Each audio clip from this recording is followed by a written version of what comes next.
জিনিস? আল্লাহ ছাড়া অন্য কাউকে আল্লাহ মনে করে লওয়া, আল্লাহ বাদ দিয়ে অন্য কাউয়ের কাছে বেটা চাহা, আল্লাহ বাদ দিয়ে অন্য কাউয়ের পূজা করা, আল্লাহ বাদ দিয়ে নিজের ভালো মন্দ অন্যর কাছে সঁপে দেওয়া, এর নাম হলো শিরক। এছাড়া আরো শিরক আছে। শিরকের ভাগ করেছেন, ছোট শিরক, বড় শিরক ভাগ করেছেন। কোনটাই শিরক আমাদেরকে করতে হবে না, যদি হয়ে যায় তওবা করতে হবে। মেলায় ভাই দেখবেন কোদল চালাতে গেছে, কোদল চালাতে চালাতে একটু হাত চমকে গেছে, রগঘান চমকে গেছে, আর ওষুধ খেয়ে ভালো হবে না, তখন কালো ধাগা বাঁধবে হাতে। বাঁধে না? বাঁধে না? হানা বলেন ভাই, বাঁধে? বাঁধে হাতে। মেলায় ভাইকে দেখবেন যে কি হইলো না হইলো, কোমরে ধাগা বাঁধবে, গলাতে তাবিজ বাঁধবে। কোন মৌলানার কাছে যাবেন, মৌলানা জি আয়াতুল কুরসিটা লেখা দাও না, গলাতে পড়াবো, এরকম ভাই বলবেন। এগুলো কি? এগুলো শিরক। এগুলো হলো কি? শিরক। আল্লাহ রাসূল বলেছেন, মান তাআল্লাকা তামিমাতান ফাকাদ আশরাক। আল্লাহর নবী বলেছেন, হে আমার উম্মত, গলাতে যদি তুমি তাবিজ দাও, গলাতে তুমি যদি ধাগা দাও, হাতে তুমি যদি ধাগা বাঁধো, গলাতে তুমি যদি তাবিজ বাঁধো, ধাগা বাঁধো, আল্লাহর রাসূল বলেছেন এটা হলো শিরকের গুনাহ।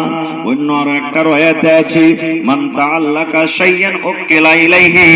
যদি গলাতে যদি কোনো জিনিসকে হলো আটকে দেয়, আল্লাহ রাব্বুল আলামিন কিয়ামতের দিন ওর দিকে ওকে সঁপে দেবেন। যাওয়ার কাছে জান্নাত চাই, তুই ভালো মন্দর কাছে চাই।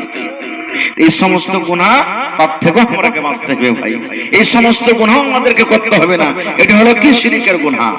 ভাই আমার, খারজা হোক, আমাদেরকে ওদিকে যেতে হবে না। আমি বলছিলাম যে জীবনে ইস্তেগফার বেশি বেশি করে করবেন।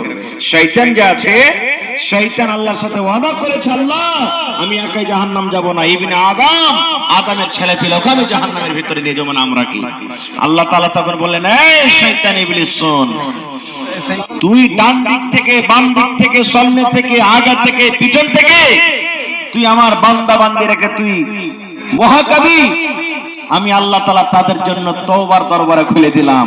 যত তুই মহাকাবি তওবা করবে আমার কাছে, আমি আল্লাহ ওয়াকে maaf করে যাব। সুবহানাল্লাহ। আমরা জীবনে তওবা কি জিনিস ভাই, এটা করতে জানলাম না। তো জীবনে তওবা করবেন। আর একটা কি? আল্লাহর শুকরিয়া আদায় করবেন জীবনে। কার শুকরিয়া করতে হবে? আল্লাহর শুকরিয়া আদায় করতে হবে। কিভাবে?